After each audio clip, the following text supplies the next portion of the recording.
The phrase government shutdown resonates with an urgency that ripples across American society, stirring questions about the very foundation of its political and economic systems. As we delve into the story behind the government shutdown, it becomes clear that this phenomenon is far more than a headline. It is a complex interplay of budgets, politics, and the delicate balance of governance in the world's largest economy.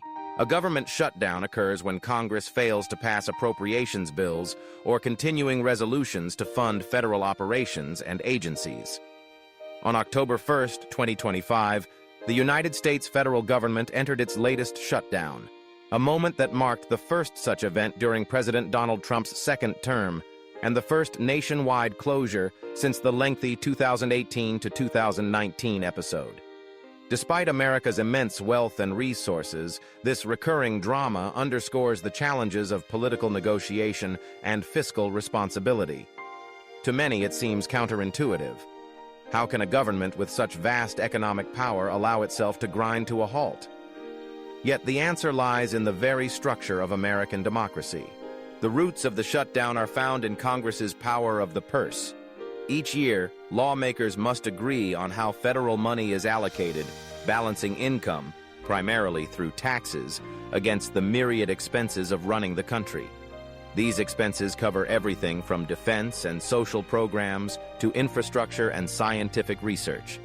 When consensus cannot be reached, the government's ability to spend is legally constrained, and non-essential operations must pause. This year's impasse stems from deep partisan disagreements over federal spending levels, foreign aid rescissions, and crucial health insurance subsidies. The result? Hundreds of thousands of federal workers furloughed, key services disrupted, and uncertainty reverberating through every corner of the nation. The scale of disruption is staggering. Approximately 900,000 federal employees have been furloughed, their daily routines and financial stability upended. Another 700,000 continue working, but without pay, their dedication keeping essential services running despite personal sacrifice. Agencies at the heart of public health, like the National Institutes of Health and the Centers for Disease Control and Prevention, face partial or total suspensions, imperiling medical research and disease prevention efforts.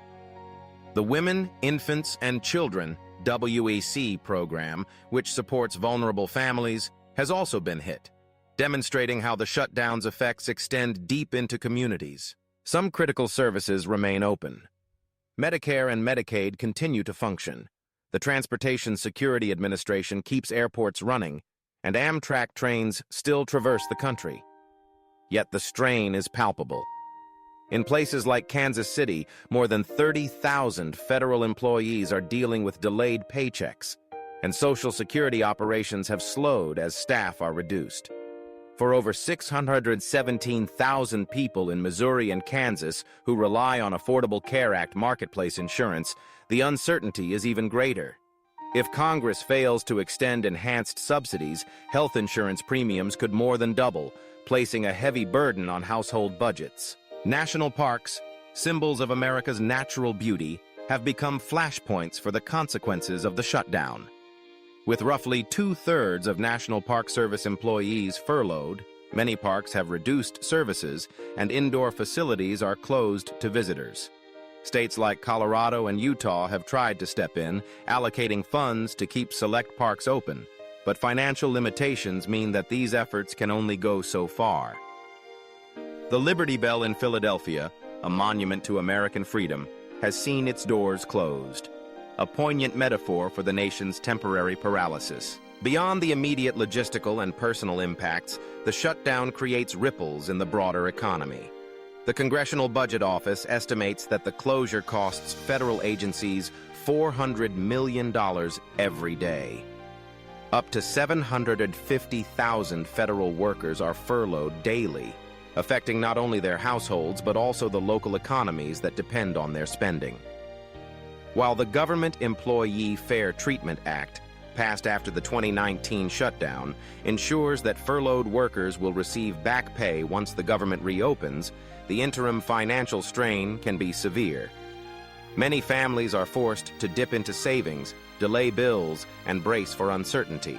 The shutdown's effects are not limited to government workers or those receiving federal benefits.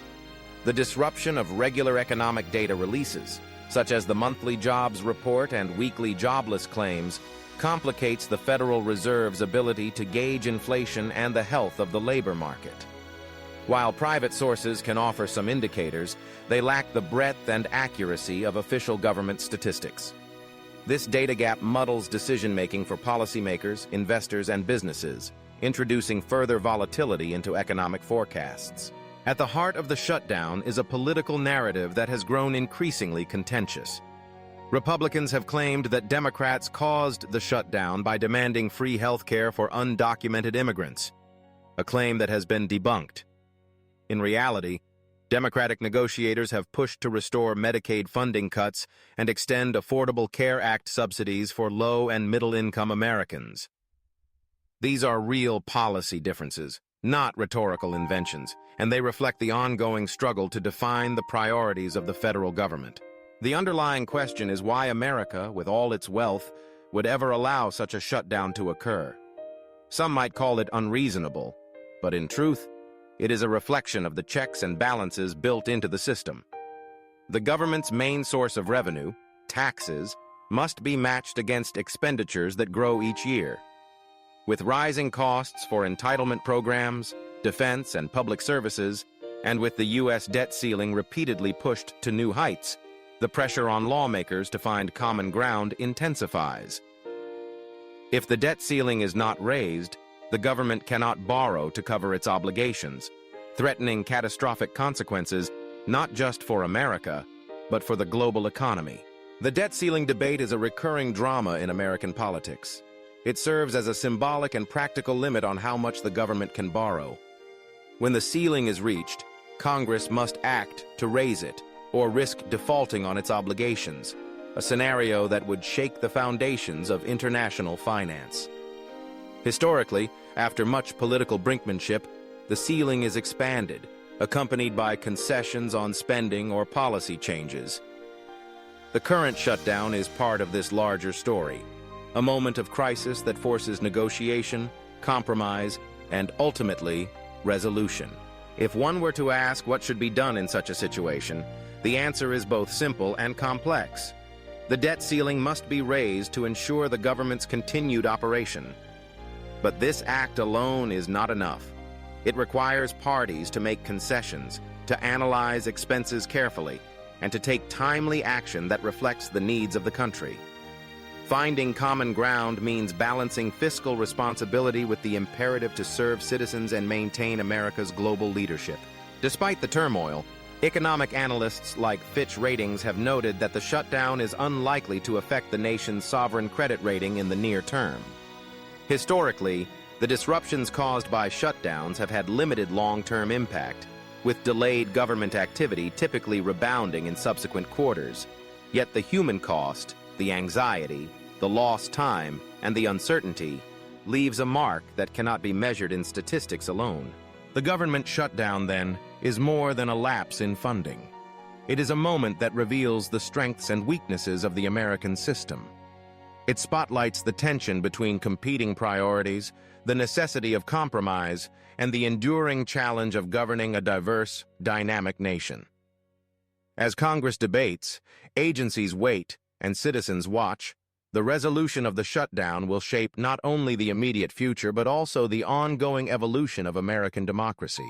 In the end, the government shutdown is a story about choices, how leaders allocate resources, how citizens respond to crisis, and how a nation confronts the challenges of its own success.